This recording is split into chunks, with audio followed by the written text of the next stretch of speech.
Hey y'all, this is Hamza, and I'm super happy we get to hang out for a little bit.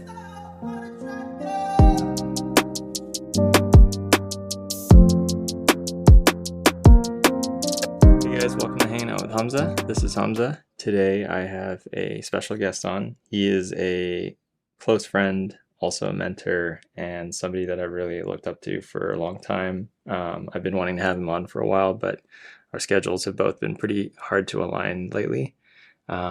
Just to give you a brief introduction to him, his name is Dr. Robin Bethell.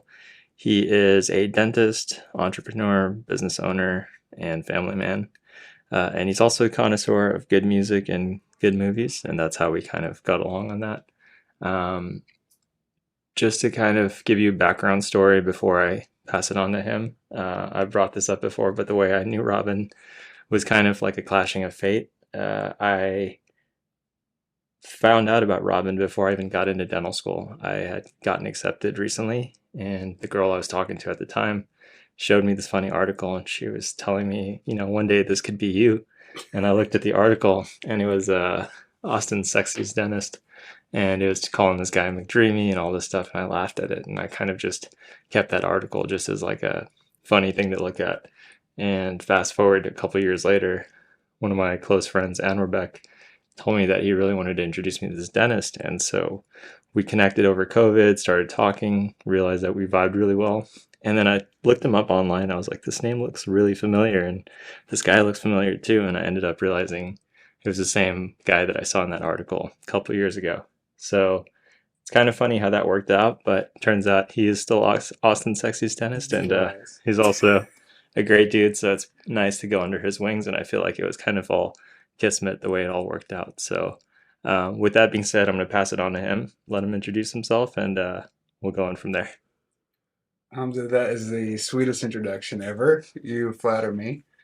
I think the way I remember it is Beck told me that there was a super awesome, creative, handsome dentist that was a FIGS model in Houston that was moving to Austin. And I remember checking you out on social media and thinking how creative your stuff was. And I liked your style, liked your music taste. We had the same kind of love for cinematics, and I think it's really incredible you've been able to creatively express yourself Thanks, man. while pursuing a dental profession. I appreciate it. Well, So, I'm glad that we had that mutual respect because I think you and Anwar are two major people that have influenced like my decisions to move to Austin and the paths I've been taking in my life, especially with just like honing in on things I'm good at and trying to be better at them.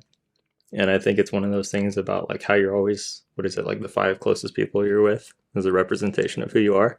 So I've always tried to like stick around people like you on Rebecca because I think it not only influences me to be a better person, but it shows that you can still be a good person and still be successful while maintaining the sense of humility. So it's been a honor and pleasure getting to know you more and realizing you're the same person that I thought you were when we first met.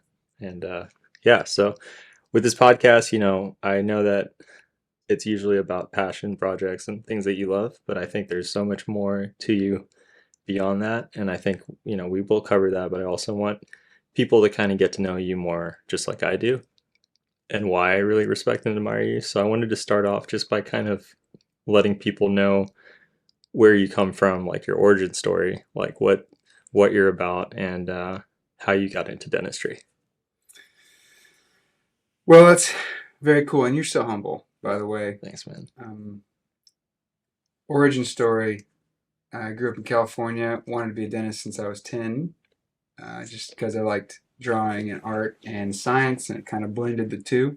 Made a public statement to my family when I came back from a trip to Thailand that I was going to be a dentist, and I kind of stuck with it. I saw how my parents lit up when they heard, oh, he's going to be a doctor and dentist, and I came from my dad is an engineer, construction. My mom's a teacher, and they just encouraged it along the way, and it was kind of just one foot in front of the other. You research what do you do next to become a dentist, and then you do the next step and the next step, and that's what led me down this path. I realized that most dentists don't have a similar story. And the joke in dentistry is, dental school is where people who don't get into med school go.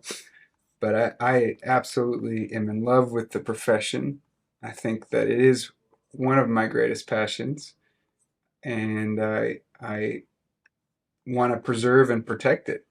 And moved to Austin after 8 different associate positions. I started in San Francisco, moved to Fresno, where I grew up. I grew up in Clovis, but did a VA hospital residency. Took a job in an office in Fresno, where I learned a lot. But after about 4 months, decided I needed to get away from home, and was lured into San Diego. And I worked in 3 different offices in San Diego. This was at the kind of the peak of the economic crisis, 2008. And I was doing hygiene. I was working 6 days a week, barely making ends meet. It felt like I had, UOP's private school, and I had tremendous debt. It felt very burdensome to me because of, loan payments and interest. And I feel like I was working really hard to make $100,000 a year, living in California. Half that goes to taxes. The other went to just cost of living and to paying down school debt. I remember I was dating a girl at the time, and she was a teacher. And whenever we got on dates, she had to pay because I was broke. I Wow. was so broke. And then one of my best friends from UOP, his name is Brian Degoni, had connected me with some of his good friends from his class, and Yahya Mansour and Sam Zarabi. Wow. And they were starting a dental office in Texas. They came down for a weekend. We all hung out. I'll never forget. We had a great time. It was 4th of July. We were partying at the beach and living a good life. And the next morning, we're getting ready to go have breakfast. He's like, "Move to Texas." And I said, "Why?" And he thought, "You'll make 3 times as much money." And I said, "Sign me up." And so I took my Western Regional Board that year, and I moved to Dallas. Worked with Rodeo Dental for 3 years, learned a ton. Those guys were incredible entrepreneurs, incredible risk takers. And that was something I was naive to, is just the amount of risk it takes to open a small business. And I learned as much as I could, realizing and dreaming the whole time that I wanted to have my own interpretation of what dentistry should be. So I was kind of thinking about what my office would look like, and when the opportunity came to move and to open my own, I came down for South by Southwest, listened to some good music, went to a Jim James concert, and with one of my best friends in Austin, and just like, dude, this is the place I want to be. And What year so was that? this is 2000. It had to be 2011. That was a great year for Austin. Yeah, South by was That was my, popping. yeah, I was in college at that time, and I think that was peak Austin. 2011 to 2013, that era for me was. Very Austin thing to say. I agree. Yeah. Okay. I've only been here since 2012, but Yeah. man, it was magical. Yeah. Cool vibe, great creative scene. Still had that kind of keep Austin weird Yeah. I thing think it was the going. tipping point. It was right when people were realizing it was the place to be, but it wasn't, marginalized or like gentrified just yet. Totally. So, yeah. Yeah, it was really incredible. I remember having a conversation with Sam, just saying like, "Look, I love this company. I'd like to be a partner in it." And at the time, they weren't really looking for other partners. And I said, "Then I got to go." And I came down here looking for a spot to open. Hired this practice locator consultant. They showed me like a map of Austin, and it was pretty saturated then. Mm. And he's like, "These are the places did not go." And like in the hub was Anderson Lane, Old Austin. There's like 11 dentists within a quarter mile. And I was walking around this space, and this like skater dude, realtor, was walking by, seeing me peeking windows. And there's a little courtyard garden at the Village Shopping Center, which was being renovated at the time. And I fell in love with it, and I said, "Sign me up." My consultant's like, "Why'd you hire me? This is like the worst place to possibly start a dental office." And then the next 2 to 3 years, I was just buried in like all consumed in making this business work. Yeah. Yeah. And so, did you feel that was the same time when I guess how was the housing market at that time, or like was there a big like fluctuation in the economy or anything that you were worried about at that time, or was that pretty good time to buy practices? Texas seemed to be pretty good then.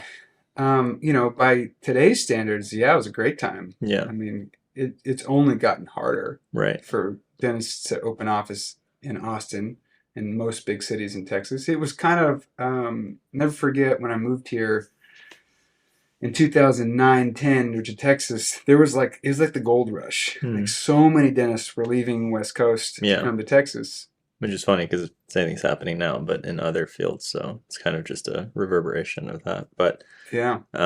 yeah, because I was going to ask that because I was thinking, my next question was what challenges do you see now as a practice owner versus what you went through? Do you feel like it's kind of one of those things where history just tends to repeat itself, or do you feel like the challenges now are a lot tougher than they were back then?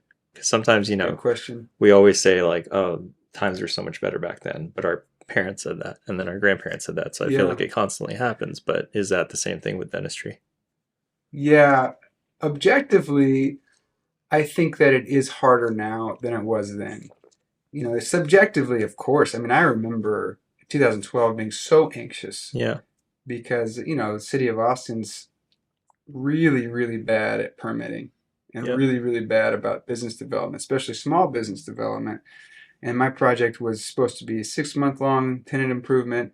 It was a shell space. Ended up taking a year and a half. That was your first one. The first one, Wow. And just to give you guys a backstory, he's currently developing what number is this one? we're trying to get our fifth office open now. Okay, and you're still dealing with permitting issues, except Yes, worse this time it's around. worse this time. Yeah, okay. Well, back then it was bad, and just to put things in perspective, I mean, the rent price on our first was $17 per square foot and $3 triple net. The rent price of the new one we're trying to build is $35 per square foot and $15 triple net. And triple net's really just property taxes for the most part. Yeah. I mean, that's a 5x increase in the last decade. Do you feel like the return balances out in terms of like the growth of the practice over time as opposed to back then, or do you feel like the same with Well, the amount of population that's grown in Austin in the last couple of years? you know, I didn't have an issue with patients back then. I mean, it was pretty much, I mean, thanks to that article you quoted and Yeah. several other marketing things that I did, we were really busy in the first year. I mean, I was at capacity, Yeah. by myself, had to hire an associate. Okay. I still think that's the truth now. The problem is the numbers aren't making sense as much. I mean, to have a business that ran at a 25 or 30% margin back then was achievable. But with the increased costs of everything, including employees and material costs, and dental insurance is basically stagnated. They haven't increased reimbursements. That margin's really tight. Mm-hmm. So when you write out like a pro forma of how your business will do now, the math's different. Yeah.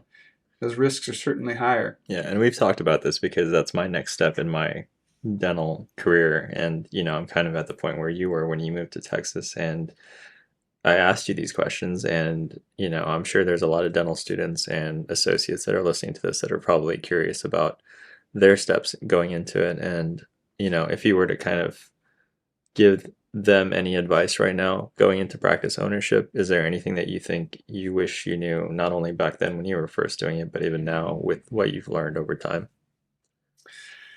Yeah, there's definitely, man, you learn so much when you're doing it. Yeah. Um, the first thing I would say is in your first years, it's about experience and absorbing information, becoming good at dentistry itself.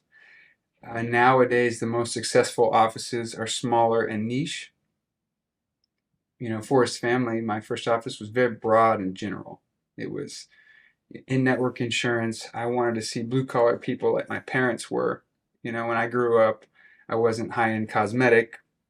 It was just just do as much dentistry as you can and serve your patient population. Um, Nowadays, you see the practices that are super successful now. They're more niche. They're all in cosmetic or implants or um, there's all these white spaces that exist within our profession. Those ones are the ones that are seeing the most growth. Do you still feel like corporate dentistry is taking over private, or do you feel like there's been a nice kind of separation between the two? Because I feel like it's kind of happened with the public market too, where customers are now focusing more on, like, I think in Austin it's more common where people want to see like independently made products, or they want to Hmm. support those kinds of brands. Whereas I feel like with dentistry we've had that that separation now between corporate and private. Do you feel like the corporate is still taking over, or there's been a nice kind of divide between the two? Corporate has advantages now that are much greater than 2012. I mean, to compete against corporate right now and marketing budget, cost of supplies, in insurance negotiations and things, they are at a significant advantage over small mom and pop. I mean, it's staggering. And you haven't noticed patients kind of being educated about this and wanting to go the other route? Because I think the one thing that's been helpful in educating patients is that corporate, while having all those advantages when it comes to quality dentistry, has been very lacking, and that's something we've always had an advantage over. Yeah. Well, this is a people job. It's a people Yeah, profession. People, I've heard the comparison that dentistry is going to be like pharmacology and, like there's no, optometry and and all. Yeah, optometry. It's so different yeah, though. I mean, people are comfortable going to HEB and Walgreens for their pharmacy, yeah, but they want to trust the dentist. Their hands are in their mouths. It's a super vulnerable position. I think we are somewhat insulated from the consolidation of medicine that we're seeing in other fields. But it is happening. yeah. And I think to your question about is it, corporate taking over, I mean, I'm a single doc owner. I have partners, they're all dentists, but we're a corporation. We Hmm. have 5 offices, we have 14 associates in our group. Um, if you've seen one corporate office, you've seen one corporate office. They're all very different. There are Castle Dental, which gets the worst rep in I think Austin and in the Texas area, and they're a big corporate, and Aspen and some of the other ones. But you could find great providers in those groups, and you could Right. be a patient and have a great experience at Aspen, Yeah, or you can have a terrible one. And the likelihood is that that dentist that you loved at Aspen isn't going to be there in 3 or 4 years. yeah, It's a stepping stone. right. The hard thing for corporate is going to be retaining good people, Hmm. and that that's where the struggle lies. And I think the hand is stacked for corporate now just because of how expensive it is in dentistry, how expensive debt is. It's harder and harder for dentists to do what I did and branch out and open their own. So corporate will retain more doctors, if Right. that makes sense. Yeah, for sure. I think like the margin of failure is a lot higher for private practices now. I mean, if corporate fails at one office, they have enough equity or income to just start another one or move to a different. I mean, that's Pacific Dental's whole kind of philosophy, based on what I've noticed, is they can just keep opening offices like Starbucks, and it doesn't affect them half as Yeah. bad as it would an independent owner from doing something like that. Yeah, absolutely. I mean, the big thing is the capital. I Yeah. mean, if you're deploying private equity capital, then it's a very different algorithm through Hmm. your head. I mean, you have to deploy the money. They're they're comfortable with some of their offices being losses. Hmm. If you're privately owned and you're using your own capital or bank debt, Yeah. you It's know, a much higher risk you're you're much taking. higher risk, Yeah. and you're not going to let one fail. Yeah. That makes sense. And yeah, all these things are kind of hidden from the consumer's eye. Yeah. Well, it goes into so when you talked about having a niche market and something that you've really kind of excelled at, I think you have two markets that I've really noticed with. Obviously, Dr. Robin has a um, private office called Blue Door, and that one's focused more on cosmetics. And then you also have Invisalign, which is a big strength of your offices. So how did you kind of veer onto that path and focus on Invisalign? Was there something that drew you to it, or did you just kind of fall into it by chance?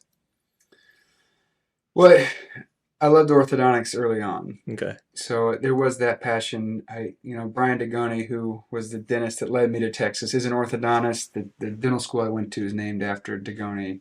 My orthodontist growing up was fantastic, hugely influenced my decisions to become a dentist. And I've always been drawn to it.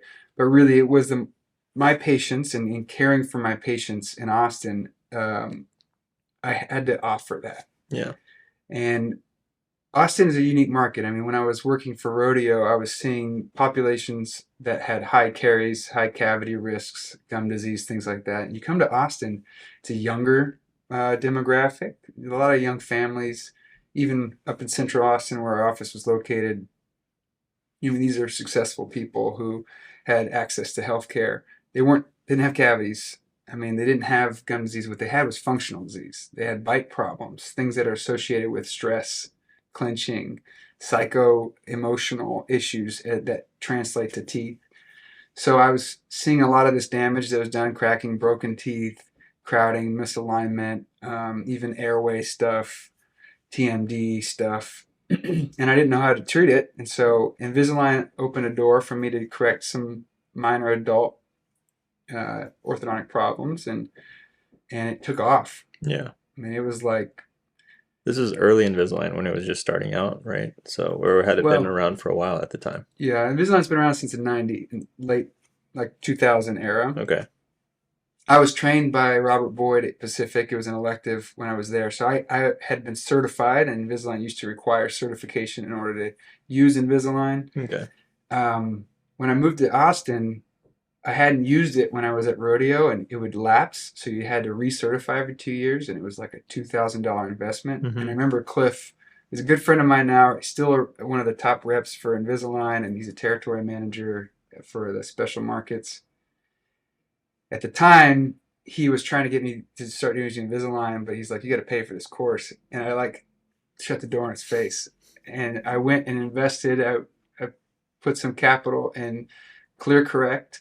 When Pumphrey's owned it. It was their manufacturing in Round Rock. Mm-hmm. Um, I learned a lot of the aligner fundamentals using Clear Correct for 2 years. Then they got bought by Strawman, and it wasn't until 2016 that they dropped that requirement.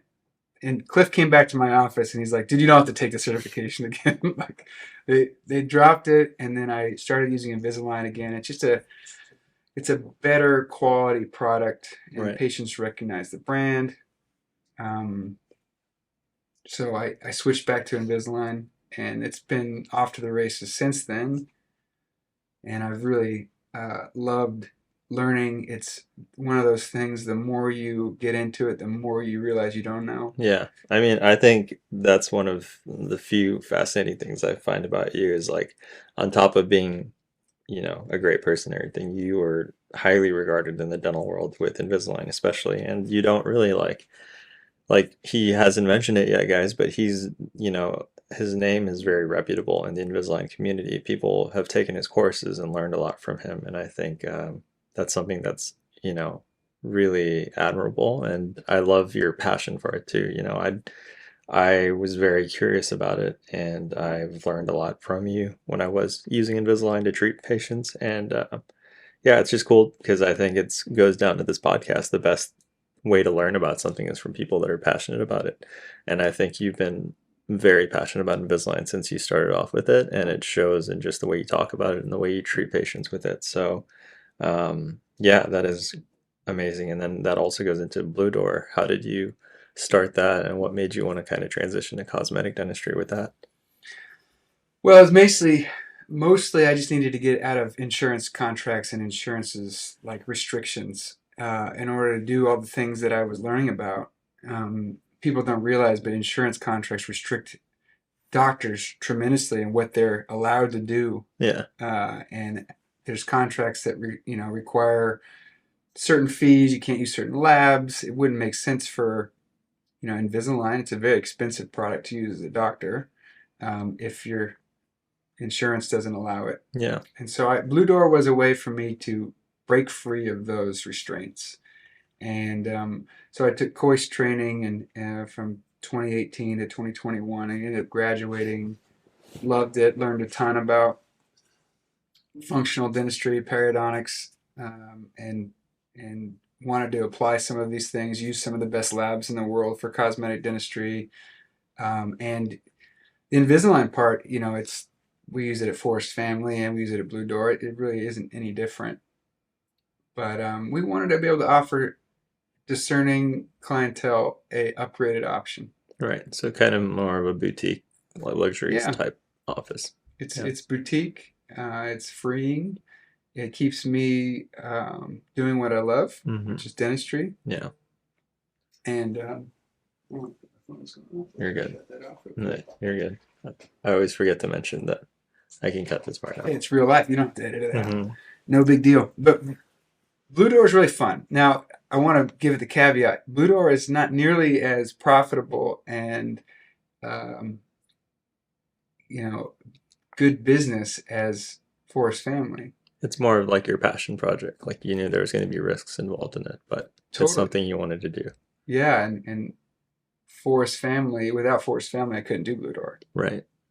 And it's way more niche, and I love it. It's growing. It's slow growing. It's Yeah. not like Forest Family where it was like within the first year fully busy, and we're 3 years into it, and we have some amazing clients that see these patients are like people I've known for years or connections through Austin that really want that exclusive experience. And Yeah, the best thing I've seen in it is your kind of like full reconstructive smiles you've done for people, like starting from, from them needing like complete smile transformations and, correcting their not only their smile but their bite and their occlusion and everything. And it's been pretty incredible to see. And you've told me about the COIS course. It's definitely something I'd want to look into, considering all that. But yeah, if anybody's interested, definitely look into his Blue Door. And have you posted any of your photos for your smile transformations through Blue Door? Yeah. On our Blue Door Instagram. Okay. It's comprehensive. I mean, we do full mouth rehabilitations. Yeah. We do TMJ assessments. We work with. It's really cool because as I've taught for Invisalign, my network's expanded, and I have relationships with some of the best in each field. Yeah. And we bring it all together there, and it's really, really fun and exciting to give people excellence with no compromises. Yeah, I don't think the general public is aware that cosmetic dentistry, while it is mostly cosmetic, there's a lot of functional involvement behind it. And you've taught me this, and I've learned the hard way a lot, where you can't just give a patient a set of veneers or like completely pretty smile without assessing the macro of everything and how they bite, how they sleep at night, like do they grind? Like there's so much more involved in the process instead of just sticking on some veneers. And I think that's another misfortune that we face as dentists is a lot of dentists do that without looking at the macro, and that leads to patients having bad outcomes and then either hating dentists more as a result or just getting jaded by the entire system of it. So that's another thing like I really admire is you've taught me how to look at the bigger picture before focusing on the more finite details of cosmetic dentistry. Yeah, I would say, just to add to that, that there's a huge lack of it in Austin. Austin's cosmetic scene is like as big of a metropolitan city as we are. We don't have it. Yeah. If you want great cosmetics, you go to LA, New York, Miami, but why not Austin? There are people who are trying to do it, but as a critic of our profession, it's just subpar. Yeah. The most important thing, though, I could say is that dentists who are failing at their cosmetic dentistry are failing at it because they don't know how to listen to patients. They don't know how to assess their risks. They see someone say, I want veneers, and they'll do everything they can to get them veneers without looking at the human aspects behind it. Yeah. Do the veneers, do they look good with their face? Do they do an adenofacial analysis and picking something that flows with them? Are they checking their risks for perio, there are risks for biomechanical acid erosion. Are they picking the right materials for that patient? And there are many materials, and each one's, you know, maybe better for different circumstances. And the listening aspect, the the law of instruments is, if you're a carpenter, everything, and you have a hammer, everything looks like a nail. And that's what I see in cosmetics in Austin. It's Yeah. like Yeah, someone because goes hard on it. There's like everybody gets like piano key white yeah. teeth. I think You the know, problem is, and I'm guilty of it too, in the beginning, is like you hear veneers and you just think dollar signs and you just immediately want to go to that process because yeah, it is a fun process to, do the veneers and see start to end. But yeah, like, like you said, you have to really like take a step back and have maybe even multiple appointments where you're figuring out what their needs are before jumping into it. Because the patient doesn't know what they need. They don't know that they don't self-assess until you ask them the questions that are necessary for that. yeah. And yeah, I'll say the best thing I learned in Coice was something called a dental history form. And it's a risk-based approach to dentistry where the patients tell you what their risks are before you even meet them. And then when they come in, you curate the appointment around that, and they tell you what they want.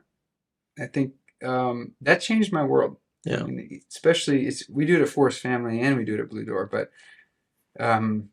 Forest Family, when you take a patient in, nobody, especially an adult that's successful, lives in North Austin, doesn't want to be lectured, about what their diet looks like, mm, But if they tell you, hey, I have holes in my teeth, or I have acid erosion, or I have sleep problems, or I don't feel good about the way my teeth look, then you can have a conversation about it. yeah, And I think that opened my mind up to, you know, more comprehensive care and doing things for people based on what they tell you right, instead of me telling you what you need, yeah, or law of instruments, just, you're another piece of wood I'm going to hammer a nail into. yeah.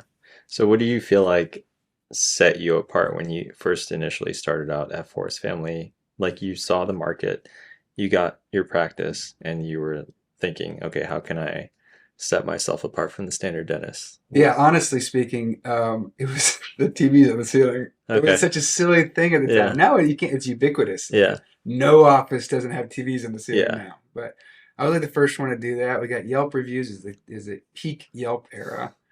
We had this patient, Kelly, and she was like a Yelp maven, man. She was the queen of Yelp. And she came in and she wrote us a Yelp review. And I remember you could see the analytics. Like that Yelp review got like 10,000 views on it. Wow. And so we had all these Yelpers coming in, and we were giving them this great experience that they hadn't seen before.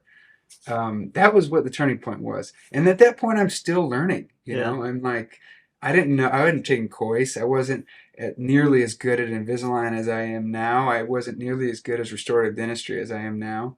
But patients were, because they liked the atmosphere, and we were called like the most aggressively hipster practice in Austin. Probably, I don't know. It was like designed after a Wes Anderson theme. Yeah. Like it was so hipster. We I'm like, also going to add in that the practice is located on West Anderson Lane, yeah, and it's right next to an Alamo Draft House, which is like, an Austin staple for like great cinema. yeah, And if you walk into his practice, like he said, it does look like a Wes Anderson movie. It's got, the palette is all matching the green and everything, and then he's just got a beautiful practice, and I feel like it's also very rustic. Like it just feels very like lived in. It yeah, doesn't feel like a hospital setting where it's like whites everywhere and everything's pristine. And there's a lot of wood and a lot of natural yes, stuff in there, and I really like that. And the location too is very hidden, but it's cozy in a way. It's like it feels like it's been there forever, totally. and I think that added to the quality of that place. And that's what I was feeling when I was there. I wanted something that felt, like an expression of my passions. Right. And it really, Austin accepted that well. I don't think it would have succeeded in Dallas. No. I Or don't. Houston. Like coming from Houston, I know that would have probably failed because it would have felt too indie and hipster and out there for people. Yeah, it. I caught lightning in a bottle. It worked exactly where it was, Yeah. and I don't think it could have worked anywhere else. But it was super hipster. I mean, it was me. Yeah. It was like I love, craft things, and Yeah. it was made by my friends. Reclaimed wood furniture. It was very ecologically focused and had art that I had done. I drew these like forest animals. It was Yeah. like Fantastic Mr. Fox Yeah. meets a dentist office. Yeah. And you even Like with carried over to Blue Door because the door, his actual door to enter the office is a blue door and it's a rustic type, handmade, handcrafted door made by your friend, right? yeah, yeah, And Sean what was the Springer. story behind that? Did you tell him exactly what you wanted? Like, did you give him kind of inspiration of what you wanted it to be? Oh, no, I let Sean do what he wants. Okay. So Sean, I give him a direction, like, hey, I need a counter, And and he this is made a the logo. other stuff before that. Yeah, Okay. yeah. Sean, shout out to Sean Springer, is a wood artist, and I met him in Dallas. When I moved to Dallas, there wasn't a huge indie scene, but by my second year living there, I found this like art niche scene, Bishop Arts District and Knox Henderson, and there was this little shop called We Are 1976, and it was like all this handmade stuff, and they like have flyers. Hey, we're having an event next week, and one week I was in there buying random knickknacks and records or something crazy, and they Sean was displaying this couch he made by hand, and it's like Danish style design. He was standing by it. He's just um like lean yogi looking dude with like long hair, and he's got tattoos of like Just wood. exactly what you'd expect from a Yeah, wood designer. and I remember talking to him. He was just so soft spoken. He's like, "Hey, come out to my little shack where I make all this stuff." And I went out and watched him, and like picture this guy, right? So he's covered in tattoos of woodworking equipment. He's like just loves his whole passion is That's woodworking awesome. stuff. He was like living in a shack that he had maintained and redid, that had furniture he made, eating in chopsticks and bowls that he made. It was very like romantic to see this guy's Yeah. love for his craft. It's not often you meet people like that too. Like people Yeah. that have that skill. Like handcrafting is not a very common thing you come across anymore. Yeah, and he let me like design or have some say in the design, and we sat and drew pictures together, and he let me like work some of his saws and some of his planing machines, and he's done a part of every one of our offices That's since then. beautiful. So it's I love our The partnership you have. partnership, and Yeah, I think that's like also beautiful because I feel like it's such a dichotomy between what dentistry is and what that is because dentistry is very like metal, silver, like a lot of just like industrial things. And then yeah, you have this handcrafted, handmade element to it, which is completely different. So yeah, it's a it's cool, warm. yeah, it's Yeah, beautiful. But yeah, I mean, going on from that, I think, with you being a business owner and with me wanting to be one, this is more of a selfish question, but how did you handle going from being an associate to a boss and handling people? I know that's always, you've mentioned this to me before, that that's one of your biggest challenges you face. And yeah, that also goes into another question of how do you hire an associate and what do you look for in associates, for mm. people listening to this and wanting to know how they can be the best associate for someone or how they can look for good associates in the future. It's a complex question. Um, Man, so I'm not the best at evaluating people, and my whole philosophy I adapted from uh, some podcasts, Gary Vaynerchuk, and it's hire fast, fire faster, promote fastest. And basically, you don't know somebody when you interview them. Yeah, They're putting their best face on. right. You really get to know people in 6 months. How do I find good associates, and how do I go from associate to owner? Just by jumping in. I mean, just like podcasting, man. It's like you've been doing podcasting now a little bit. Every time you do it, you learn a little bit more, Yeah, I and you mean, make some mistakes. You make some failures. it's just consistency, right? And that goes to everything. So Yeah. it's more about doing it rather than perfecting it Yep. because that happens over time. And back in the early days, how to evaluate an associate, I may have looked at their resume and asked them like, "What procedures do you like to do?" and get a vibe and an interaction. And today, it's a very different algorithm. I mean, it's evolved over the years, but the big variable for success in an associate dentist is, are they compassionate, empathetic people? Are they going to listen to their patients and engage? Because if they aren't, there goes my reputation. I mean, if they come in and they're cold and they lecture people, or they just don't engage well. Dentistry is terrifying. People leave and they feel that, and they Hmm. perceive, our patients are very perceptive of those things. And so if I get that vibe that you're kind of, you know, um, not a compassionate person, uh, it's not a good fit. Yeah. You also have to have the skills, and I think if you've gotten through dental school, which is a very hard process, you can learn to do any dental procedure. Right. When you pass your boards, that can be taught. And so for me, the way I value my associates right now is, are you generating customer satisfaction? Are patients happy with you? And are you productive? Hmm. And when you start, a new associate's probably not going to be productive. There's a pretty steep learning curve with Yeah. any new office. But in 6 months, I've got to see that you're able to treat patients in a way that the business, it makes sense. Yeah. I mean, I respect your like hire fast, fire faster, but do you feel like that affects you financially too? Because it's a Oh lot of yeah, money to do the training initially and yeah. then to do that. So, that concept, while like a good concept, it seems like a very financially heavy burden. It is, but what's worse? I mean, you Like you retain drag them out. people, yeah, you Yeah, drag it on, and it's just that's going to true. hurt you later. Yeah. Um, But you don't think it would be cheaper to like suss them out for a longer period of time? You just don't have the time for that, it's a you're saying. you're in a constant sus. Yeah. I mean, it's constantly. I mean, I have people for 5 years, and then after 5 years, it's like, man, this relationship's not working Yeah. anymore. People grow bitter, or maybe they had aspirations to do something, or there's personal things. You know, things change, and Yeah. so I'm not romantic about the idea that I'm a good people developer. Yeah. It's you're just constantly doing your best, and you have to give yourself a lot of grace. Yeah. And I don't believe anybody, if I'm being honest, there are people that are better at developing people than others, but no one's perfect at it. Yeah. There's no perfect mentor or leader of patients. And just as a segue here, my mentorship, it's like I catch you in passing and we talk about a case. It's not a structured didactic program where I require people to attend like lectures, I don't know, every Wednesday night. Yeah.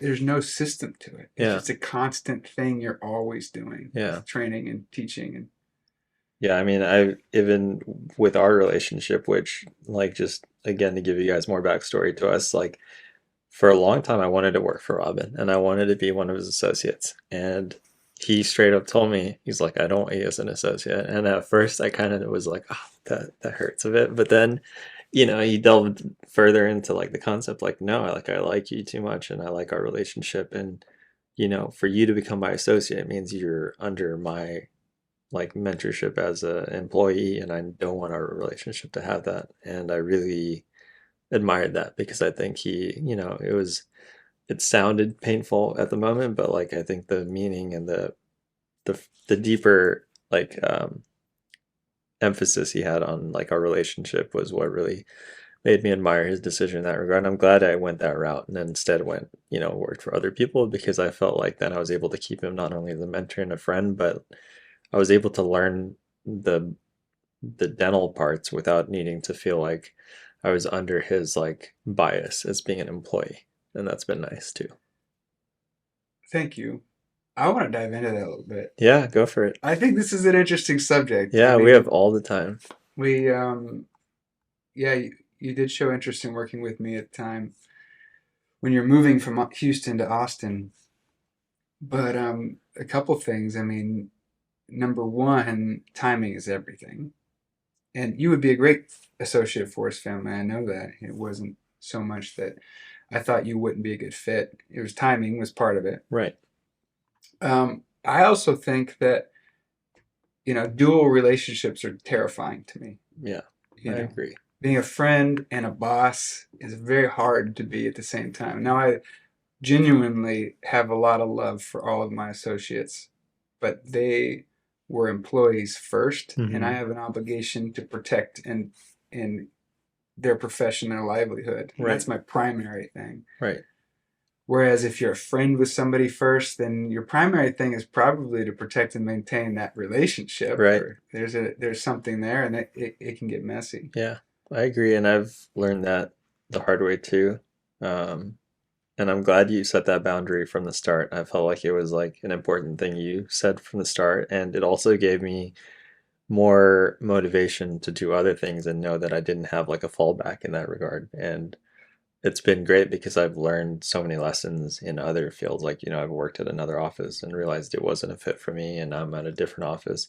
And if I didn't do that, then I wouldn't have learned these important lessons that will help That's me right. in ownership. And remember, I had 8 jobs before I opened Forest Yeah, Family. So I know that that process takes time. I don't want to be your first job. yeah, I don't want to be your second job. yeah, I want to be partners in a entrepreneurial thing with you, where you know what you want, yeah, and I think that's more exciting. You also were working your first job with somebody I knew and respected in the community, and I wasn't gonna yeah. That's you true. know, take you from another friend, and Yeah. there was that aspect too, but.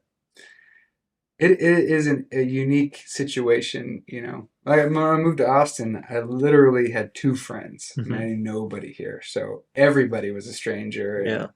and that made hiring and running my workforce better. Right. You know, How do you feel like your relationships in dentistry have kind of developed? Like, do you feel like a lot of your close friends are dentists, or do you feel like you try to set boundaries between your personal friendships? Like ours is unique, I think, in the aspect that, yeah, every now and then we do talk about dentistry, but for the most part, I love talking about movies and music with you too. hmm And I feel like, do you feel like you try to set that boundary just because your life is revolved no, around it? I don't think about it. You If think you it's got a like good a, vibe with somebody, yeah, it's look, for most people, it's hard to find connections with people, period. yeah, And if you have something you connect with somebody on, why would you say, "Oh, you're not a dentist," or "You are a dentist"?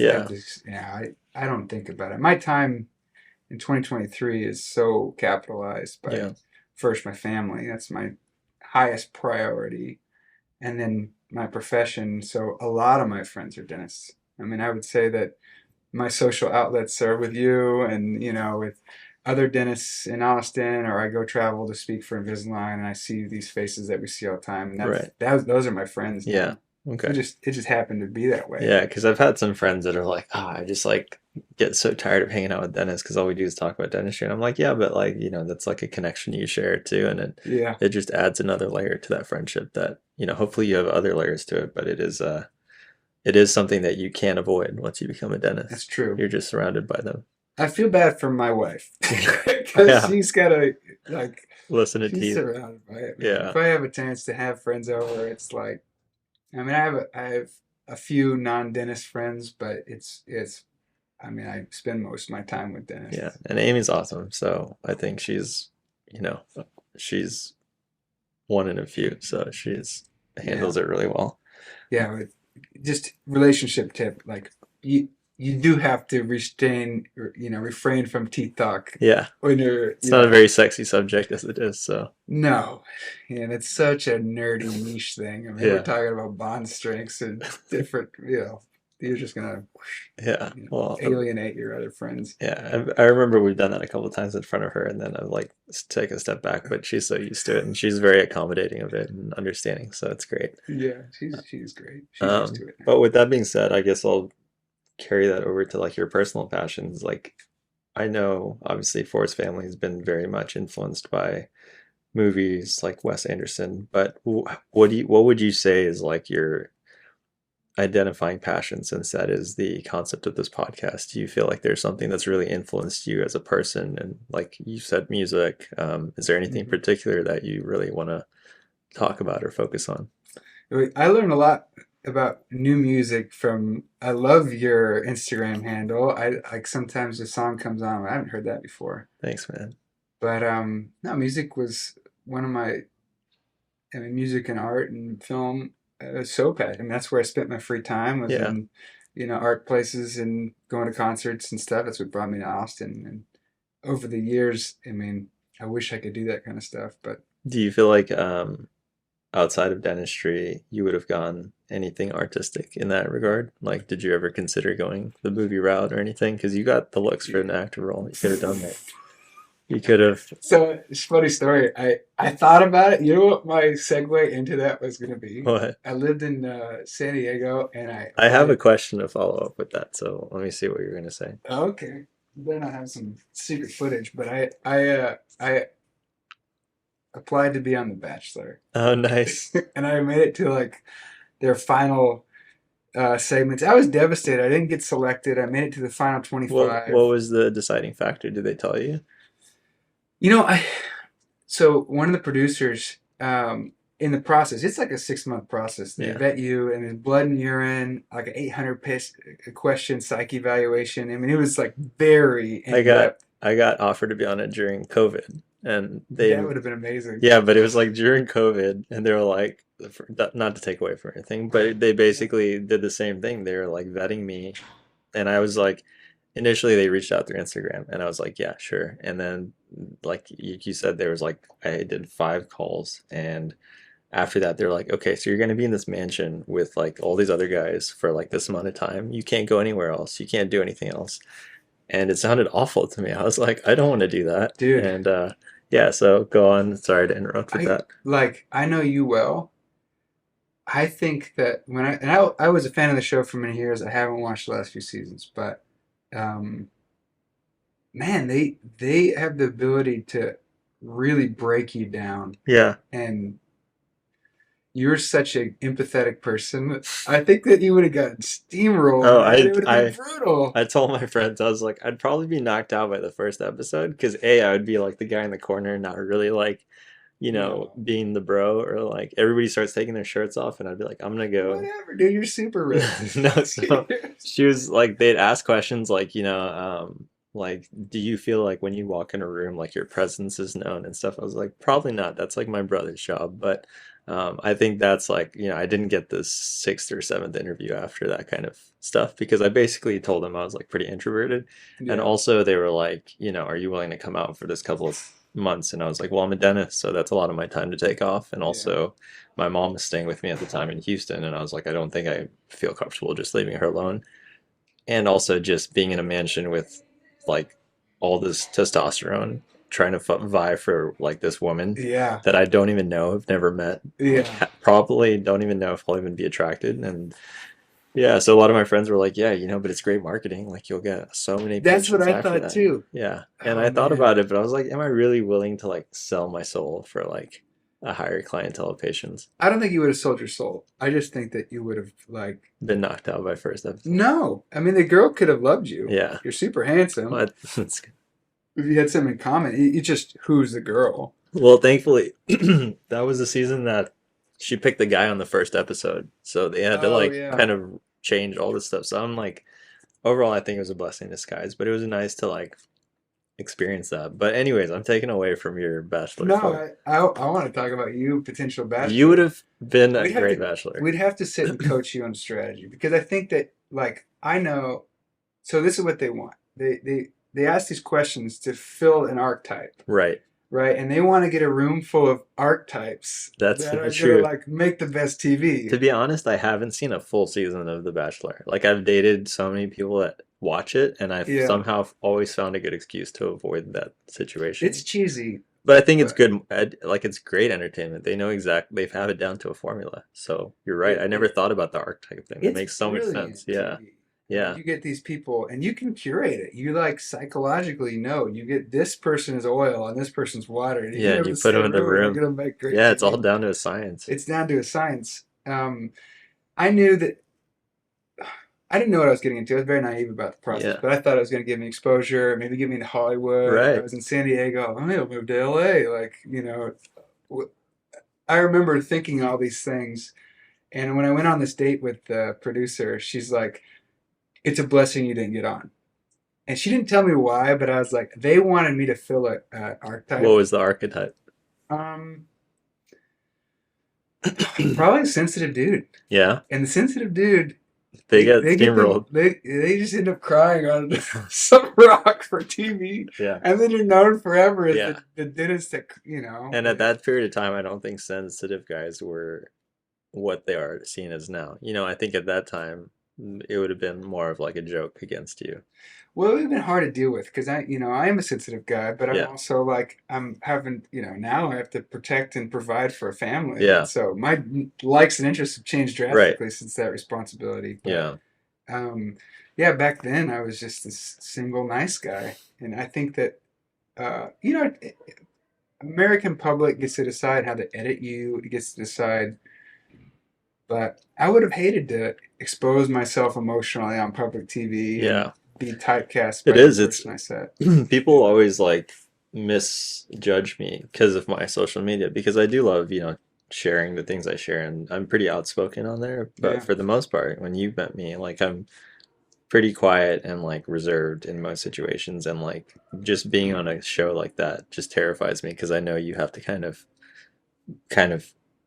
blow yourself up in a way, like show more of who you can Yeah. be. And I think that's a lot. And yeah, it's pretty overwhelming to think of. So I'm glad we both went the different path. I think we ended up on a better path overall. I think that you have a really big opportunity in your artistic, like your creative expression. Bachelor would have been bad, maybe, unless you had put on a persona that wasn't you Yeah, I and you mean, weren't authentic. there's always, stuff that could have come out of that. But yeah, I'm happy with where I'm at now. And Well, I love this.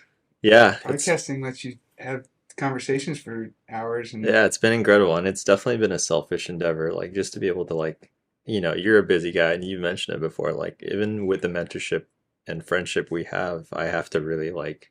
I almost like apologize to Robin once a week because I'm like sorry for blowing up your phone again because I'm like constantly like trying to figure out a time to hang out and talk with him because I always have these ideas and these like I'm constantly sending him stuff. I'm like I have a new idea. Can we talk about it? Can we do yeah. this? And like he's got like four kids right now to take care of. He's got a wife, he's got a business, and somehow he manages to make time for me. So, genuinely means a lot to me that you even have this time. So, I love it. And if I didn't enjoy it, we wouldn't be doing it. yeah, So you exactly. just got to do what you love doing. Well, yeah, I mean, outside of The Bachelor and that whole route that you went, I was going to tell you that, or I was going to ask you first, if there was a movie that was going to be made for you based on your life story, who would you want to play your character? Jake Gyllenhaal, because he looks like me. But That's, I mean, we both love Ryan Gosling. It'd be great if it was Ryan yeah, Gosling, but I think I was thinking Jake Gyllenhaal, and for some reason I feel like Henry Cavill would be a good one. oh man, that guy's chiseled. Yeah, I think he's got a good salt and pepper thing going on too. Yeah, But who do you think Amy your wife, would have as her character? a younger Jennifer Connelly. Oh, I could see that for sure. Yeah, I think it's my type. She's current Jennifer Connelly is I killing know, it too in I Top know. Gun. Wow, I actually find older Jennifer Connelly more I do attractive than too. younger Jennifer I Connelly. agree. I think it's just like I don't know. She just looks like how they always like say like men look better as they age and like the wrinkles give them character and stuff. Yeah, Like I thought she looks great. Like Top Gun, yeah, and smoke show. yeah, it was a great movie overall though. But yeah, what was I gonna? Let's see. I had a couple of questions, but I feel Wait, I like want to know whose cast is you in your movie. I had that question just now with one of my friends. I mean, obviously Ryan Gosling would be ideal, but I think ethnically it wouldn't make much sense. Oscar Isaac. No, I really like He's got a good beard. You gotta have a good beard. yeah, that would be great. You gotta have striking features. Oscar Isaac's been killing it lately. Who's the guy that the drum movie on Amazon that just came out recently? Riz No, Ahmed. no, I don't Riz know. Ahmed. I gotta look Yeah, him up. he's a great actor. He's been in a couple movies. One of my friends said the other guy from Lion is a brown actor. He's Lion? yeah. You have to check that one out. That movie where he was with a tiger in a boat. Oh yeah, That yeah. guy. Life of Pi. Yeah, I feel like Yeah, I'm yeah. pretty He's really good. pretty stuck in the brown actor realm, so I'd have to pick somebody there. I don't know, man. There's some pretty hand. I like Oscar Isaac. Oscar Isaac is a good one. I'll He's take got that. you guys both have like striking eyes. I'll take that, man. I You appreciate it. can take that one. But yeah. So, what else was I gonna bring up? I'll edit this part out. But yeah, no, I was curious in terms of your next path in dentistry. Do you see yourself we've talked about the entrepreneur route and what you want to, we currently are trying to think about things we can do together professionally in that realm. And I was curious, is there a path you're currently seeing yourself in the next 5 years taking? Do you see yourself stepping out of dentistry in the next 5 years? Do you want to kind of continue to be in it until? Yeah, no, I love dentistry, and even though it would make better financial sense for me to be a CEO in a company, I can't. It's what I know, it's what I love, and I also believe that if I get out of practicing dentistry, I'm just like, You're gonna lose that yeah, drive. Yeah, I want to teach dentists. yeah, So I think I'll get back into teaching again. Since having my daughter, I've kind of taken a break, and COVID happened, and they cut down traveling. Zoom teaching was the worst, so I just said I'm going to take a break from that. yeah. Do you think you'll go back into Invisalign, or do you want to do something more hands-on, like, teaching at the schools or doing courses with Course and all that? I won't teach at schools. I got this thing. No, not going It's to a teach at lot of schools. politics involved in the Too schools, much I've heard. Yeah, politics, and I just unless I know the school and like Bill Robbins teaches at UTSA, and yeah, I have so much respect for him. Maybe if they ever invited me, then I would go. I yeah. went to UT a couple times and did lectures, but it was always like a guest lecture kind of Right, thing. like a pre-dental kind of Yeah, lecture thing. yeah, I love that. And I love just being with people and talking about what I love. Um, but no, Invisalign's been fantastic to me, and they've given me a platform to talk about what I want. And really, my dream would be to do something with John Coyce, just Yeah, because of the there. level of respect I have for him. Yeah, it's It's, been. I mean, yeah. that guy sounds like a beast. Like I can't He's, imagine how long he teaches his courses, and he does it multiple times. yep. And they're not just like 2 hour course. Like he'll stand up there for like hours, right? Oh, I mean, the course is like 5 days, and they're 10-hour lectures, Wow, all given by him. that's nuts. It's his endurance is amazing, but it's also just how much evidence he packs into like And he updates that evidence yearly. It's constantly. not like a fixed thing. Yeah, and you got to go like to the symposium once a year to get the updates because evidence is constant. And that's what I love about him is he understands science. He's not pawning off some product on you sponsored by whoever. It's like what does the evidence say? And evidence changes. I Hmm. mean, as new studies and longitudinal studies come up, he'll change. He'll say, "Yeah, we've been using this cement for many years, but we're finding this is causing failure. Or maybe the soft drink is breaking it down, or for example, chlorhexidine. He's like, chlorhexidine was the gold standard mouth rinse for perio for Yeah, 50 years. not anymore. John Coyce has black labeled it. He's basically Wow. said, I don't offer it anymore because we have something that has the same benefits with no side effects or What is less that side one? effects. It's dilute sodium hypochlorite. Oh, wow. Dilute bleach. Also, chlorhexidine is cytotoxic, and they've shown that. So if you rinse with it after taking out a tooth, it doesn't heal as fast. Wow. It does disinfect really, really well, but it also there's an allergic reaction. I mean, there's several people who had anaphylaxis to. So dilute sodium hypochlorite is better in that regard? Yeah, there's no. I mean, no one is allergic. It's you basically swishing with pool water. Yeah. It tastes I terrible. know, and it doesn't sound like it would be the right option between the two, but that's Yeah, I amazing. know. And maybe the evidence will change. I do think that there could be something that happens in the enamel interface with something that's high in pH that could be that caustic. There is evidence coming out that maybe on enamel it may have a side effect that's not good, but when it comes to perio disease, P. gingivalis, the red complex bacteria that cause, gum inflammation, it does just as well as chlorhexidine. Yeah. The one thing I love about you, which I think is not common across dentists that I work with, I mean, it should be more, but I think with the amount of learning we do, what drives you to keep wanting to learn more about it? Like what keeps you going with it? Because I feel like dentistry, unfortunately, is a field that can very much get you jaded very fast and Mm. get you tired of the profession. Do Mm-hmm. you feel like you ever experienced that at any point in your time? Of Because course. I went through that period last year. I feel like I wasn't the best dentist I could be. I didn't show up to that office and for those people as best as I could. And it was because I was going through a lot of personal stuff at the same time. And I think, I don't want to always use that as an excuse, but I did lose that love for dentistry. And that's why I had to leave the office. It was nothing personal, but I Mm-hmm. also wasn't giving them the best. And they weren't the best environment for me either. So, Mm-hmm. When you have experienced that, how did you keep it going and how have you kept it going since then? Good questions. Yes, dentistry, and I think probably like most professions, a lot of it is not fun, Hmm. and people do get burnt out. It's very taxing emotionally, Yeah. but uh, there's so much to it. There's so much more to learn. I think that's what keeps me coming back. Is that the second I get complacent, I'm like, oh well, I could just get better at this one other thing or learn about this other thing. And really, the most exciting thing that's happened to me in the last 6 years is teaching. And teaching has allowed me to. It's like if I'm gonna teach someone, I better know it really well. So I got to go learn more. And then as I'm learning more, I'm like, oh dang, this is really cool. And yeah, it inspires me to continue growing there.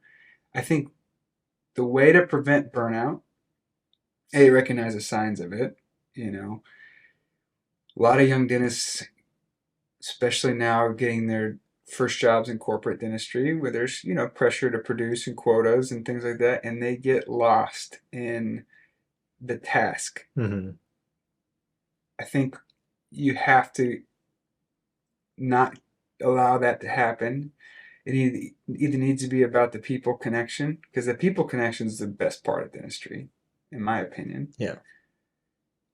Continual education, growing, knowing that you're never really going to master this. It's always going to be growth. There's always something else to learn. Right. And you got to take breaks. You got to know your limits too. Yeah. Like some people can do a 10-hour shift. Some people, it's like maybe you don't need to do that. Yeah. Yeah. Yeah, I mean, I'm guilty of that too. When you like start to work so much that you lose your identity in the process and you Yeah. forget what kind of dentist you are, and you're just doing procedures just to do them, and you're knocking out crowns and stuff without even thinking about the patient anymore. You're just focused on the tooth, and it's very easy to get lost in that. And I think every time I've left an office,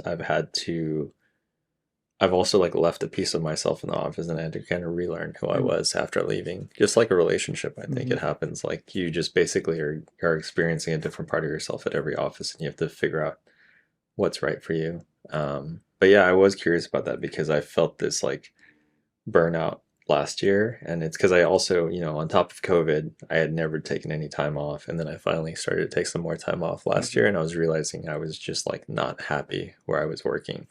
And it was at no, personal offense to that place. It was just that, if it's just not the right fit, it's not the right Mm-hmm. fit, just like relationships. And I think, unfortunately, I have a lot of friends that work in dentistry now that are still working at those offices that they're not happy at. But they Mm-hmm. think that that's the only option they have, or they don't want to leave. That's that fear of like taking the next step. So, yeah, it's inspiring to see you doing what you're doing and still loving what you're doing because it is a very demanding profession in that Mm-hmm. regard. And to lose that passion can be very easy, especially in the social media world. I think we live in a world of constant comparison now, Yeah. too. So you go online, you see one dentist doing so well and just killing it. And again, just like everything on social media, you're seeing all the highlights of their dental career. You're not seeing Yeah. like the lowlights, like you mentioning the 8 jobs you worked at before. Like nobody knew that, but it's good to know that kind of stuff because you just normalize that you've been through failures before you've Oh gotten yeah. your success. So, um, yeah, that's an important thing. I think a lot of dentists need to realize, and patients. I think a lot of patients also assume that the most successful dentist is just like been doing well his entire life, Mm-hmm. but he only got there from like unfortunately treating some patients poorly and learning from that, and now they're in a better place to know and understand what's better for them. So yeah. I think you touched on a lot of important things there. Social media and the comparison is the theft of joy, Right. and we're constantly doing that. That wasn't around in 2008. Yeah. When It's I got out of school, I didn't feel inferior every day by looking at my phone. yeah. So that was a big thing. Um, Man, when it comes to your experiences in your job, I know you well enough now that I know that when you come into an office, you're not just giving them your dentistry. Like you will change the culture, environment, website, art on the walls, the music patients listen to. You imprint yourself in there. And a lot of corporate offices, they don't give a crap about that. Mhm. They're like, just produce, man. Like, I don't care, but you're pouring your heart. It is like a relationship. Yeah. And, I think there are opportunities where people appreciate that as an associate. Unfortunately, the best place for that is when you have equity in it, because then it's lasting, Right. and you get to see the fruits of that labor. Yeah. Whereas if you don't have equity, then the fruits are received by the owner. Yeah. I think two books come to mind. I think The Gap in the Game, which I just read. A friend of mine recommended to St. Crawford about a year ago, and I read it, and it's about comparison. Mm-hmm. And the gain mindset is every day you think about all the things you learned and gained, and you are mindful and grateful for the environment you're in. The gap mindset is always trying to get somewhere else. Like, I have to be better. And so in your brain, it's like the dopamine, there's chemical reasons, there's research on this, but you're actually weakening yourself by always comparing yourself to a future self or striving for something else instead of just appreciating what you did that day. Mm. So that's a good thing. And then, when it comes to the equity, I think of what's it? Nassim Talib, I think is his name. He wrote the Anti-Fragile book, but he also wrote Skin in the Game. Okay. And it's really about the profound sense of ownership and pride you feel when you have skin in the game. Right.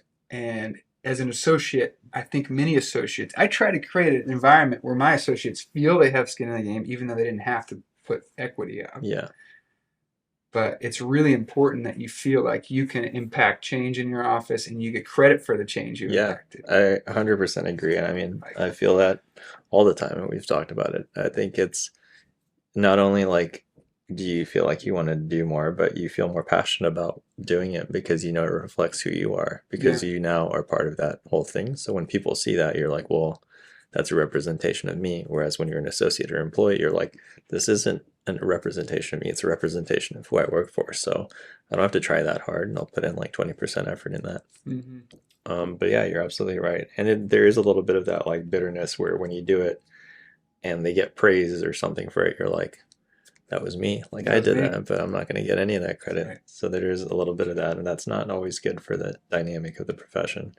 But you brought up, your books, and I was going to ask, like, as a business owner and as an entrepreneur, I've been on this, like, I know it's taken me 33 years to get here, but I'm on this path now where I'm constantly trying to read and learn more. Mm-hmm. And I wanted to know what your resources are that you'd recommend for somebody like me or anybody that's just wanting to grow more as an entrepreneur and as a businessman, like things that you felt have really impacted you in that kind of path of your life.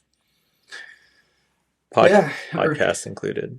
Yeah, well, man, there's so many things that have shaped my perspective on the business. I think prior to opening my practice, the most important book I read was E-Myth, which basically says that you can't be the technician, a manager, and an entrepreneur at once. You need to find and delegate those three specific tasks. And dentists fail at this the most because dentists are good dentists, and they come in and they try to manage a team, and they try to grow their business and do dentistry at the same time. And I struggle with that a lot too, but you have to have people you trust with those skills. I think that's the most important book dental practices should read. It's called E-Myth? E-Myth. Okay. It's short. It's like 100 pages, but to the point. E-M-Y-T-H. Yeah, E-M-Y-T-H. Okay. The entrepreneurial myth. Okay. That's the big one. I read Slice of the Pie, which is to do with how to manage people early on. It was very impactful. Anti-Fragile was one of the big ones that shaped my perspective on how I want to create my business. And, dentistry is hard. It's a robust business. Even in a down economy, dentists do well. But to create a business that actually thrives on days like today where you're shut down and you actually get stuff done, like in my anti-fragile brain, I wouldn't be able to do this podcast with you today if it wasn't for the freeze that closes all our offices down. Right. So who knows the impact this will have. Hopefully it's a positive one on a few people, but you have to think like that. Like every bad thing that happens is an opportunity for you to grow. Right. So that was a really good book. And then for dentists, the breakaway course, I don't know how much it's changed, but I took that course in 2011. And it just gives you a framework on how to open an office. Like you need to find this contractor, this attorney, boom, boom, boom. Do these things before you open your own de novo office. Really, really good. Today and now, I mean,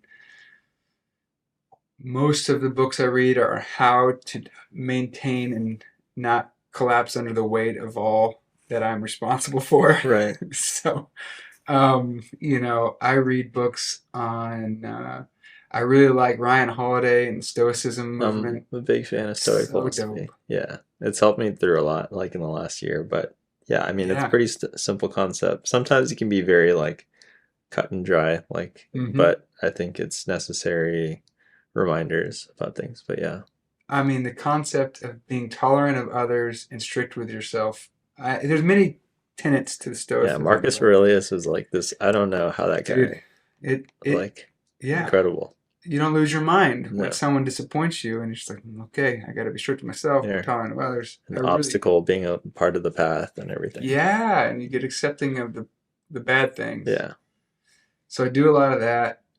I listen to Ryan Holiday, and he's got daily meditations, and they're really cool.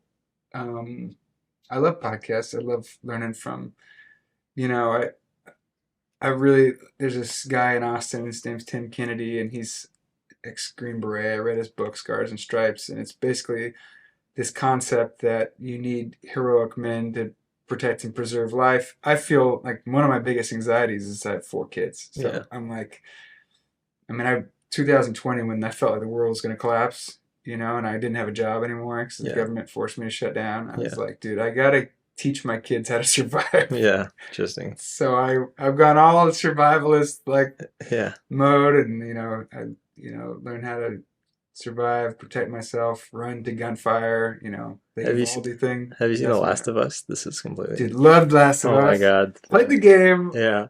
but the last episode, the third one was Yeah. like brilliant. Well, I was So thinking the romantic. first episode reminded me of you because, like, the father son or the father daughter kind of Yeah, relationship. Like, there's nothing that's stronger than that bond. yeah, And yeah, the game is beautiful. Like, even the ending, like, the twist is just like it's amazing how they made you identify with and understand why he made that decision because you would do the same thing in that situation, right? And yeah, yeah, like the survivalist situation, I was like, that's totally Robin. Like, I could totally see you yeah. doing that at the end. Totally. And it's a weird, cool passion too. It's really interesting when you get into it. Like, Yeah. there's this whole world of mastery of yourself, Yeah, and there's you YouTube gotta, videos of these guys that do those things, like yeah, create things out of nothing and live in yeah. the forest and whatnot. So it's pretty cool. But yeah, that's another thing I was going to bring up with people is Robin and I have a great relationship where I've learned a lot, not only with dentistry and stuff, but I think even with like politics and the way we discuss things. We don't have the same. Let's talk about No, politics. no. Yes. we How we battle. How you post that something, and that I'm could be. like, hey, did you ever think about this? Yeah, during the peak of 2020, obviously Trump is the president, and I'm a brown Muslim guy, so I have some views that are a little bit different than others on that. And I think the great thing was it was such a very, it was like a high intensity moment where Yeah. everybody was on edge, everybody was unhappy, everybody was frustrated.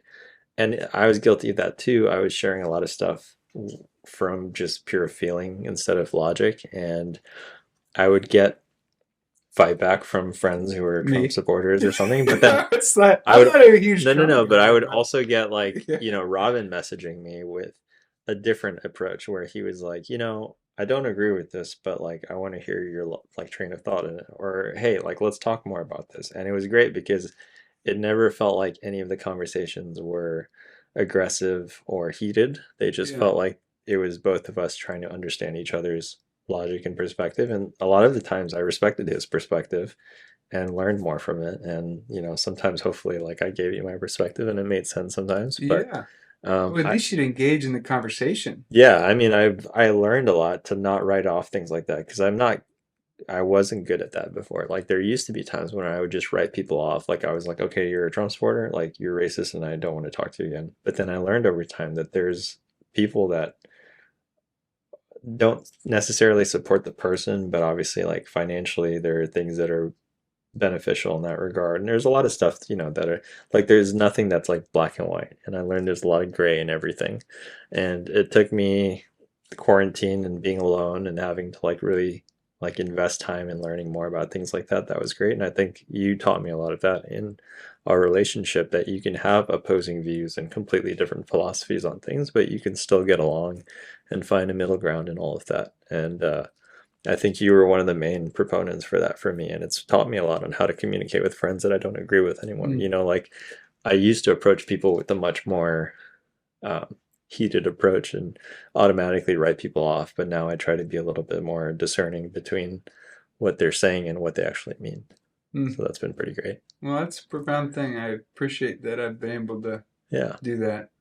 I Many people won't have those conversations. I mean, I have many left-leaning friends that if I even mention like, Gun rights or yeah, I mean, the yeah. Second Amendment to me is like the most important thing America has going for it, and I Yeah. have a strong opinion about it. But I would love to sit with somebody who is anti-gun and have a conversation with them about why that is, and get down to the core of it Yeah. I think and what the best way to move forward as a country and as an individual, like in your home. yeah, I've Yeah, enjoyed listening to like Lex Friedman on that kind of stuff because I yeah, think he approaches everything in a very middle ground approach. Like even when Kanye's been having his kind of tirades and going yeah, crazy, that interview was great because I think he still approached it from a very neutral stance. He yeah. didn't attack Kanye or jump at him, even though he was He getting stood his attacked. ground, which I was really impressed Right, with. and I think that's important lesson I learned in that too is like, in spite of all that, if you are disrespected, it's important to still stand your ground and like stand right with your beliefs, but still be Hmm. as respectful as you can because you can't let them drag you down to their level too. Hmm. So yeah, I've been trying to be better about that, and I, appreciate you teaching me more about that in that Yeah, regard because I feel like if it wasn't for that relationship, I would have probably still been. I don't share that stuff anymore because I don't see any benefit in it. I've seen a lot of. yeah. I feel the same way. Social Yeah, media is not a good place to have political yeah, I discourse. think there's enough negative stuff online, and I Hmm. think the biggest focus I've had in social media is just to focus on the positivity. And we've talked about there's toxic positivity, but there's also just like general positivity. And if I can say something nice about somebody, genuinely nice, I'd rather do that than just like go on a tirade and talk, complete shit about somebody that I don't like. Like it doesn't benefit anyone, and if anything, it causes more conflict and dispute and it just makes my day worse overall. So yeah, it's been a ongoing learning process and struggle. So Yeah, yeah, totally. We have a mutual friend. I don't know him very well, but like he would post something, and I'm like, you just alienated half people. I have beliefs like this, and you just called me a racist. yeah, I'm not a bigot, yeah, but I do believe in the Second Amendment. So yeah, like, and you get in these conversations, but some people won't even have it. yeah. I They'll think block you. They'll delete you. They're like, I I just try to want to have a also conversation. empathize with that because I think it could also be their upbringing, like Yeah, considering their background, they may have experienced a totally. lot of hate and alienation because of who they are or how they've grown up to be. And I think they're used to that. And as a reactive mechanism, they react defensively to Right. anything that seems like an attack or an Yeah, infringement on them. So I also try to empathize with that too because, it's like, true. I don't know. Like I don't think it's like a perfect response, but I also don't think it's a bad response. I think it's their defense mechanism. Yeah, And and you got to give respect to people's boundaries. right, and they're still great people. Like the mutual friend we have, I think is a great Yeah, person, and I just think, I've had to like just realize every single human I meet is probably going to have a completely opposing view, but they're also going to have a lot of similar things that we share in common, and I have yeah. to focus more on those and appreciate those instead. So, My my brother's a therapist, and one thing I mean, he's taught me too is you can't try to fix people, yeah, like especially if they didn't want to be fixed. right. And I slide in someone's DMs. It's usually because they're a close friend, and I'm like, "You sure you mean that?" It's like, Yeah. let me just challenge this, No, I and think I get enjoyment out of yeah, engaging in the sparring. But no, I think that the fact that you're open to it. I mean, my brother, who is a therapist, also has told me that in order to move past certain things and trauma from you, you have to confront them, right. and you can't just block out everyone with opposing views. You have to discuss it and get down into it and get Yeah. dirty with the idea. And I just like that you're open to those. Yeah, I You know what I mean, mean? it's cool to see the other side of it because, it's fun to like think a certain way and then completely be blasted from the opposing perspective and realize like, oh, I was like completely wrong in that regard, or like I didn't even think about it in that way. And it's been great to learn that because I mean, growing up in high school, I could probably say I was pretty homophobic just because like you grow up in that environment. People call everybody the F word and like, Yeah, just disrespect that entire group. And now my best friend is gay, and it's been so great to hear his perspective on the community and growing up in that lifestyle. And yeah, it's one of those things like if I wasn't open to meeting this person and talking to them, I would have never appreciated that and learned so much. And now like I feel like a big part of my personality is because of him and that community, because it's like made me identify with like being more comfortable with my feminine side and all this other stuff. So yeah, it's that's been awesome. cool. But Yeah, yeah, I agree. I can't wait to meet your brother one day. Seems like a cool guy too. yeah, he's a really cool guy. I got But two brothers. They're both cool guys. yeah. Well, One's a lawyer, so yeah. Well, at least not you as get interesting. protected in case anything That's goes down. no, he's a great lawyer. He's really good. Well, so what's your I guess I want to do another episode with you and Yeah, maybe we can focus more on things outside. I think the big thing I was excited about with this is learning about, your dental route and just yeah, more in that business ownership. But I think next time we'll talk more about the nerdy stuff and that'll be more for us. This is a one for them, one for us situation. yeah. I'll talk music, and I gotta get polished up on the music stuff, man. I Yeah. gotta Well, get out there and yeah, we sometimes we'll hang out and we'll listen to records together, but we haven't done that in a while, so we'll yeah, have to. But honestly, it was such a pleasure having you on here. I'm super honored to know you, and I can't wait to have you again. Before we leave, though, do you have any questions or anything that you had for me? Usually, I try to end it with like giving the guest a chance to ask me ask a anything question. or Oh man, just I any should have curiosities you might have saw had. that. Should have saw that coming. Hmm. Only thing that's coming to mind right now is I gotta have you out to the ranch and hang out with Amy and the kids and I'd love that. Yeah, go fishing and shooting and all that go stuff. hunting hogs and stuff. Get you some cowboy boots. Yeah, I'm still looking for some. I wore these boots in your honor today because I was like, I know you're a boot I guy. didn't know we were both gonna wear boots, but Yeah, got my Red Wings. I love these I used to boots. hate boots. This is Really? another no. I when I was a Californian coming to Texas, I thought the cowboy Cowboy boots were culture was the stupid. worst, the dumbest thing I've ever Yeah, seen. I grew up in Fresno, which is like a rodeo town, yeah. but I thought it was dumb. No, But boots are awesome, and they're so awesome. I've wanted a pair for the longest time, but it's one of those things like because boots can last the rest of your life, so I want to make Yeah, sure whatever I get is like my pair. Like yeah, it like has that connection to you. totally. So yeah, I can't wait to go boot shopping with you. Yeah, I'll get some boots. But yeah, I am curious when you initially met me, did you have like any first impressions or anything, or were you just like, oh, this is exactly like what I expected? Because I feel Oh like my no. Instagram personality and you Yeah, are completely I different. think you hear it a lot. Yeah, Yeah, your Instagram persona and your in-person persona are yeah, different. okay, And I remember thinking, I mean, when I hadn't met you, I was like, dude, this guy's one of the most creative guys. He's gonna be such a great storyteller for our profession. I just can't wait to. And I still believe all that is true. thank you. I appreciate that. But it's so cool to see that this very loud, very creative person on the internet, off the internet, is a very empathetic, maybe introverted, maybe too strong to say, but you are a thoughtful, kind of quieter person, and I was surprised by that. I remember when I first met you. It's been a couple of years now, but I was like, he is way more introverted than I thought he would be. Yeah, I Yeah, think yeah, it's a very common response, and yeah, most of my friends will even be like, "Man, I feel like I have to like talk softer when I'm around you and stuff," and I'm like, "Yeah, sorry, it's just." But yeah, I think a lot of creatives are like that. I think a lot of us yeah, is expressed through the mediums, which is like definitely for me, which I love because I feel like I've had a lot of like stuff to like really let out, and Instagram and all this stuff has really given me that, and it's helped me hmm, mentally too. And I'm sure I agree. dentistry is like that for you. Like you get to like really put a lot of yourself out there with your profession, so it's beautiful. I yeah. I'm very thankful we're in the time around. I think you've got a lot of powerful and beautiful things to say and get out there, and I just am very excited to be alongside and supporting Thanks, man. these endeavors. I take So, it as like an accountability thing. It's like nice to like hear that from me because it reinforces me wanting to do these things. So it means a lot to me. But anyways, I just want to say again, thank you for being who you are. Thanks for being on this podcast. And we're at 1 hour and 30 minutes. It was a solid talk. And solid. I want to tell you guys thank you for listening. If you guys have any questions for Robin, do you want to share your Instagram and Forest Yeah, family info for people? for sure.